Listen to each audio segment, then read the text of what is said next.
नमस्कार दोस्तों, आज 4 अक्टूबर है और आज के द हिंदू में क्या और क्यों पढ़ें इसे लेके हम फिर से हाजिर हैं। आज जो सबसे पहली न्यूज़ है वो है news click founder arrested under UAPA unlawful activity, है ना। इसके अंतर्गत इसको अरेस्ट किया गया है। अनलॉफुल एक्टिविटी प्रिवेंशन एक्ट है जिसको कहा जाता है, और उसके तहत इनको अरेस्ट किया गया है। अब यहाँ पे आपको इससे कोई मतलब नहीं है, आपको यहाँ से थोड़ा कुछ देखना है। सामान्यतः तो ये नहीं सवाल बनेगा, लेकिन फिर भी आप इसको जानकारी रखिए और इसको ज़रूर देख लीजिए। यूएपीए ज़रूर देख लीजिए कि यूएपीए क्या है आखिर, है ना, और क्यों चर्चा में बार बार रह रहा है, और इनकी गिरफ्तारी जो की गई है वो क्यों की गई है। ठीक है, यहाँ पे एक और न्यूज़ है कि ये जो हैं इन लोगों ने इलेक्ट्रॉन्स की खोज की गई है और इनके लिए इनको नोबेल मिला है। ठीक है, तो ये आप एक बार देख लेंगे, यहाँ पे एक थोड़ा सा देख लेंगे कि क्या, जैसे आल्सो इन 2001 डॉक्टर करसजन को आइसोलेटेड सिंगल पल्स ड्यूरेशन, है ना। तो क्या खोजा गया है, किस तरीके की बातें की गई हैं, इसको आप यहाँ से देख सकते हैं। Pierre Agostini, Frank Krausz and Anne L'Huillier have been awarded 2023 physics Nobel prize, है ना। फिजिक्स के नोबेल प्राइज के लिए इनको अवार्ड दिया गया है। अब यहाँ पे मामला है कि इनकी खोज क्या है। ठीक है, तो ये नीचे आपको पेज नंबर 12 पे, पेज नंबर 15 पे मिल जाएगा। ठीक है, वहाँ से देख लेना है आपको। इसके बाद है पेज नंबर 8 पे हमें जो पढ़ना है, शॉट इन आर्म, है ना।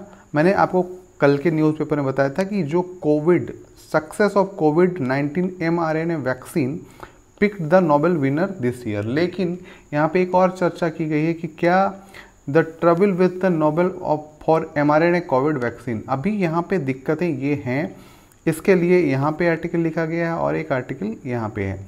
आप ये समझो कि किसी भी नोबेल प्राइज को देने के लिए एक निश्चित समय सीमा या एक निश्चित अवधि लेनी चाहिए जिससे उनके सारे रिजल्ट्स समझ में आए। अभी गुजरे हुए जो कोविड-19 का काल है, गुजरे हुए 3 साल के लगभग हुए हैं, और अभी कई देशों में कई मुश्किलों का सामना, जैसे आपने देखा होगा कई लोग जो है अचानक से कार्डियक अरेस्ट कर लेते हैं और वो मारे जा रहे हैं। कई लोगों की शंकाएं हैं कि ये जो कार्डियक अरेस्ट हो रहा है उन कमज़ोर लोगों में हो रहा है जिनमें कोविड-19 के वैक्सीन डाले गए थे, ये इस तरीके की चीज़ें डाली गई। अब वैक्सीन क्या है इसके बारे में आपको थोड़ी जानकारी होनी चाहिए। वैक्सीन जिस वायरस के प्रतिरोधक क्षमता विकसित करनी होती है हमें, जिस वायरस के लिए प्रतिरोधक, उसी वायरस का डेड सेल, उसी वायरस का अर्धजीवित या कुछ ऐसा ही डाला जाता है ताकि वो पहले से मौजूद रहे, तो वो दोबारा कोई अटैक करे तो उससे लड़ सके। तो इसी पे थोड़ी चर्चा की गई है कि आखिर इतनी जल्दी किस तरीके से, और क्या ये जो रिसर्चर हैं ये खुद के पैसे से करा है या मतलब पब्लिक के लिए करा है, मतलब बहुत सारी बातें हैं, तो आप इसको एक बार देख सकते हैं।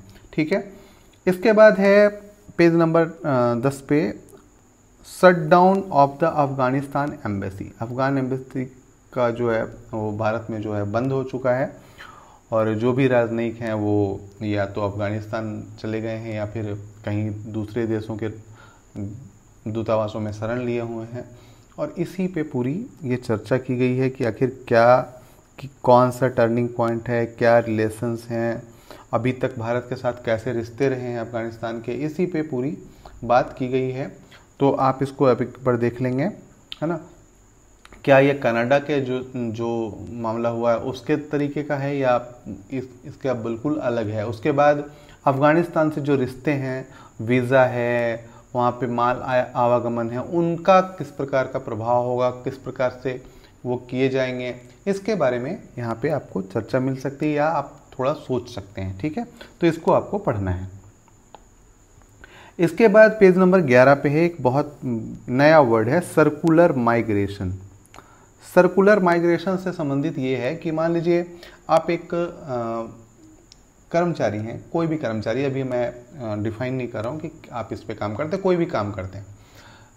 आप एक काम कर रहे हैं ए देश में, ठीक है, ए देश जो है आपका मूल देश जो है बी है, ठीक है, बी मूल देश है, बेस है, और आपको ज़्यादा सैलरी मिली तो आप चले गए ए देश में, ठीक है। अब ए देश में थोड़ी मंदी आ गई या कुछ आ गया और यहाँ पे आपको सैलरी मिल रही है तो फिर यहाँ पे आ गए।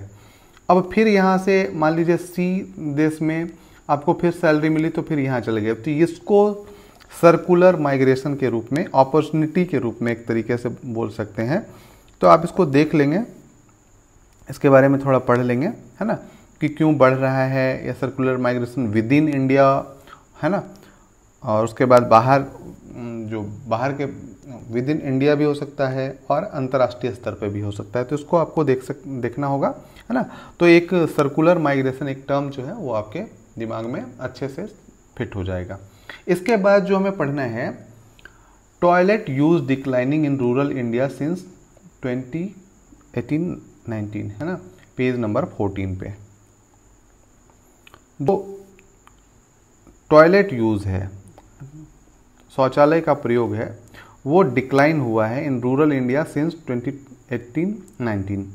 वर्ल्ड बैंक की एक रिपोर्ट है on progress of the Swachh Bharat mission Grameen has now found that despite breathtaking gains made by the programme to bring toilet access rural India since 2014-15 when it began there is this clear trend of regular toilet use. लेकिन उसके बाद धीरे धीरे ये कम हुआ है और इसी पे बात की गई। तो किस तरीके से ये हमारे लिए सोच का विषय हो सकता है, इसके बारे में आप थोड़ा सोच सकते हैं, है ना, कि आखिर सामाजिक प्रभाव या सामाजिक बदलाव आसानी से क्यों नहीं आ पाता, क्या कारण है कि पैसा इतना सरकार खर्च करती है फिर भी क्या दिक्कतें हैं। ठीक है, अब यहाँ पे ये हो गया पारंपरिक दिक्कतें, लेकिन कुछ दिक्कतें ऐसी भी हैं जैसे जल की उपलब्धता का ना होना, है ना, और आदतों का होना, इस तरीके की चीज़ें बहुत सारी आ सकती हैं। तो ये आपको ध्यान में रखना है, ठीक है।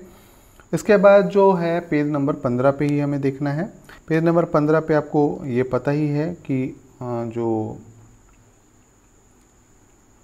ट्रायो विंस जो नोबेल प्राइज वाला मामला है, trio wins Nobel prize in physics finding a sea electron, तो आपको 3 लोगों को मिला है और इसी पे ये बात की गई है। तो आप इसको देख लेंगे, ठीक है, क्या किस तरीके से मिला है, और इसमें एक महिला भी शामिल है, तो वो कौन है और कब शामिल हुई, मतलब कितनी नंबर की महिला है, और इतिहास में वैज्ञानिकों में महिला विज्ञानियों को कब कब नोबेल प्राइज मिला है, यहाँ से आप सर्च कर सकते हैं, ठीक है।